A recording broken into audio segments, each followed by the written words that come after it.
Hello everyone, আসসালামু আলাইকুম। কেমন আছেন সবাই? আজকে আপনাদের সামনে নিয়ে আসলাম মজাদার দেশীয় হাঁস রান্নার রেসিপি। যারা আমার চ্যানেলটি সাবস্ক্রাইব করেছেন তাদেরকে অসংখ্য ধন্যবাদ। আর যারা এখনও আমার চ্যানেলটি সাবস্ক্রাইব করেননি তাদের কাছে অনুরোধ রইল, প্লিজ আমার চ্যানেলটি সাবস্ক্রাইব করে পাশে থাকবেন। চলেন তাহলে শুরু করা যাক। প্রথমে আমি একটি গরম প্যানের মধ্যে 1/2 কাপ পরিমাণ সয়াবিন তেল নিয়ে নিব। তারপর তেলটি গরম হয়ে গেলে 1 কাপ পরিমাণ পেঁয়াজ কুচি দেব। আমি পেঁয়াজ কুচি একটু কম দিয়েছি কারণ পেঁয়াজ পেস্ট করে দেব। পেঁয়াজ পেস্ট করে দিলে মাংসের ঝোল অনেক মজাদার হয়। পেঁয়াজগুলো হালকা লালচে ভাব করে ভেজে নেব। তারপর দিয়ে দিব শুকনা মরিচ, তেজপাতা, খাল, এলাচ, লবঙ্গ ও গোলমরিচ। প্রত্যেকটির পরিমাণ ডেসক্রিপশন বক্সে দেওয়া থাকবে। এগুলো একটু হালকা ভাজা হয়ে গেলে আমি দিয়ে দিব আদা রসুন বাটা ও জিরা বাটা।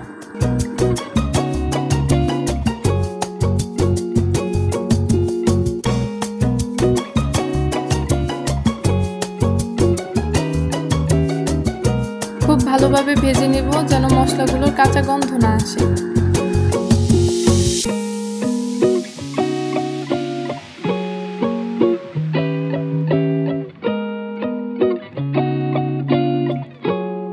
এক কাপ পরিমাণ পেঁয়াজ পেস্ট করে দিব। আমি পেঁয়াজ পেস্টটা একটু পরে দিয়েছি, আপনারা চাইলে আগেও দিতে পারেন, সমস্যা নেই। সবগুলো খুব সুন্দরভাবে ভেজে নিতে হবে। মশলাগুলোর উপর হালকা তেল ভাব চলে আসলে বুঝে নেব আমার মশলাগুলো ভাজা হয়ে গেছে। এখন আমি সামান্য পরিমাণ পানি অ্যাড করে নেব হলুদ মরিচের গুঁড়া কষানোর জন্য।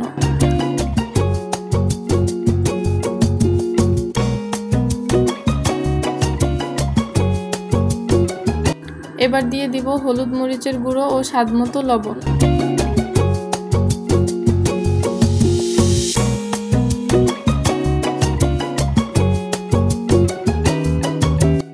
এখন আমার সব মশলা দেওয়া কমপ্লিট।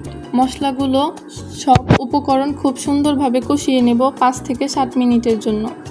আস্তে আস্তে যখন মশলার উপর তেল ভেসে উঠবে তখন বুঝে নিতে হবে মশলাগুলো কষানো শেষ।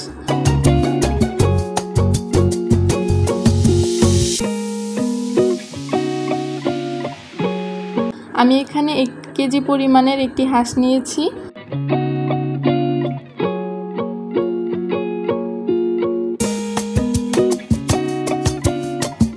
এবং মশলাগুলোর সাথে খুব ভালোভাবে মাখিয়ে নিব।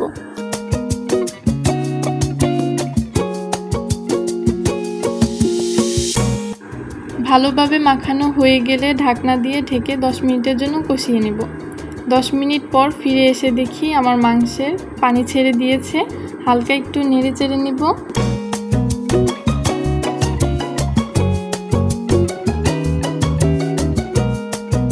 আবার 10 মিনিটের জন্য কষিয়ে নেব। তারপর 10 মিনিট ফিরে এসে দেখি আমার মাংসের পানি শুকিয়ে গেছে এবং আমার মাংসগুলো খুব সুন্দরভাবে কষানো হয়ে গেছে।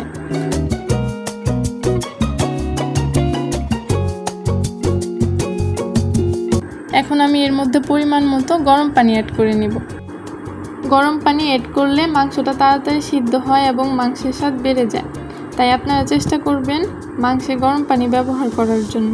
এবার হালকা নেড়ে চেড়ে ঢাকনা দিয়ে ঢেকে নেব 5 মিনিটের জন্য। 5 মিনিট পর ফিরে এসে আবার একটু নেড়ে চেড়ে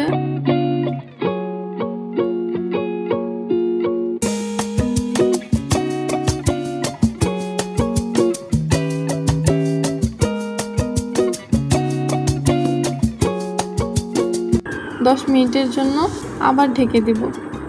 10 মিনিট পর ফিরে এসে দেখি আমার মাংস প্রায় হয়ে গেছে। এখন আমি আমার বাসায় তৈরি করে রাখা কিছু গরম মশলা এর উপরে দিয়ে দিব। এতে মাংসের ঘ্রাণ ভালো আসে।